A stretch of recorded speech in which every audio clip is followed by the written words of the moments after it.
শুভ নববর্ষের দিনে ইংরেজবাজারের জহুরাতলা মন্দির ও বুড়াকালী মাতার মন্দিরে পুজো দিলেন অভিনেতা তথা বিধায়ক সোহম চক্রবর্তী। এদিন দুই মন্দিরে পুজো দিয়ে অভিনেতা সোহম চক্রবর্তী জানান, বছরের প্রথম দিনে পূজা দিলাম সকলের মঙ্গল কামনার উদ্দেশ্যে। সকলে ভালো থাকুক ও সুস্থ থাকুক, সকলে যাতে একত্রিত থাকে এবং শান্তিতে থাকে।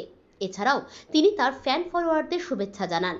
এদিন বিধায়ক তথা অভিনেতার সাথে পুজো দিতে গিয়েছিলেন ইংরেজবাজার পৌরসভার পৌর প্রধান কৃষ্ণেন্দু নারায়ণ চৌধুরী, মালদা জেলা তৃণমূল কংগ্রেসের সাধারণ সম্পাদক প্রসূন ঘোষ ও প্রসেনজিৎ দাস।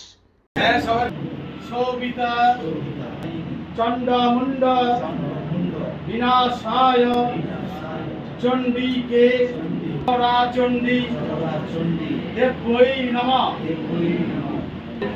সময় দিয়ে ডালিতে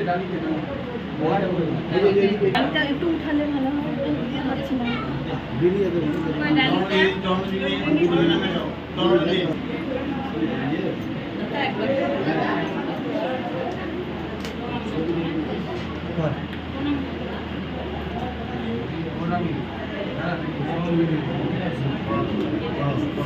এবার প্রণাম করবেন।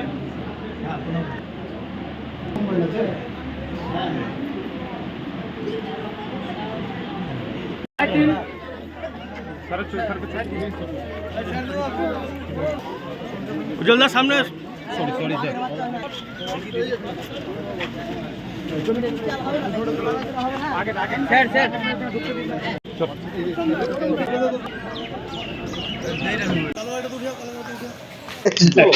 কি বার্তা দেবেন দাদা? বার্তা এটাই, নববর্ষ আমাদের বাঙালির কাছে অত্যন্ত, আজকের দিনটা প্রচণ্ড গৌরবময় একটি দিন, মানে এটা একটা রীতি সংস্কৃতি। সুতরাং আজকে এই প্রথম দিনে, পবিত্র দিনে আমি সকলকে বলবো সবাই ভালো থাকো, সুস্থ থাকো, এবং মায়ের কাছে এখানে আমি সেই প্রার্থনাই করলাম যাতে সবাই একত্রিত থাকি, শান্তিতে থাকি, সুস্থ থাকি, এবং এই মানসিকতাও নিয়ে থাকি যাতে সবাইকে ভালো রাখতে পারি। আপনার যে ফ্যান ফলোয়ারদের জন্য কি? তাদেরকেও আমার সমান শুভেচ্ছা, তারাও খুব ভালো থাকুক, এবং তারা যেভাবে যে সহযোগিতা, যে শুভেচ্ছা আমাকে দিয়ে এসছে, যে আশীর্বাদ তারা করে এসছেন, সেই আশীর্বাদকে পাথেয় করে আমি আগামী দিনে পথ চলতে চাই। অভিনেতা এবং আমাদের দলের এমএলএ সোহম চক্রবর্তী কালকেই বিভিন্ন প্রোগ্রামে, আমাদের দলের প্রোগ্রামে এসেছিলেন। আজকে উনি কালকে বলে আমাকে যে একটু জহরতলার কয়েকটা মন্দিরে পুজো দেবো, তার উদ্দেশ্যে আমরা আজকে এখানে এসেছিলাম। জহরতলা কালী মন্দিরে পুজো দিয়ে আজকে নববর্ষের দিন সবাইকে শুভেচ্ছা দিয়ে উনি আজকে কলকাতা ফিরে গেলেন।